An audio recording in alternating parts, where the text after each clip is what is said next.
on just about every single weekend in that area.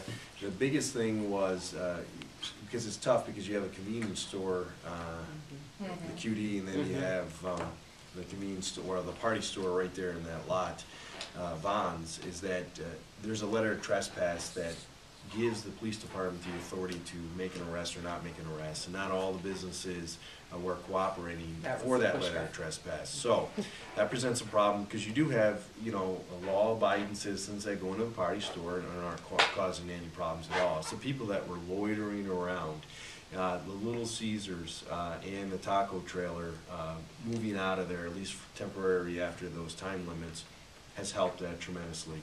But I also think that the message has been sent that if you're just out there hanging around, you're not going to be allowed. And then when we bring in our initiative with our drug unit, our undercover unit, and the fact that neighbors are calling and saying, hey, this is why I believe they're up to no good, is that they're hanging out in this parking lot for a half an hour. They're backing in, and there's people staying in the cars, and they're talking on their cell phones. They'll drive away, come back real quickly, stuff like that. The trunk exchanges the were a big one. trunk exchanges. Now, we were able to make numerous arrests, and as you can see, when you break down the 53 arrests that were made in these two team areas, at least a dozen of those were in that area. And it could be for warrants, it could be for what we call quality of life issues, it could be for loud, writing citations for loud car stereos. Again, quality of life issues. Just hanging out here at the end of the bar crowds isn't going to be acceptable either. So just a strong presence by the police department, but also a strong presence by the community saying, no, we're going to call the police every time we see something. Yeah. And for that, I thank this particular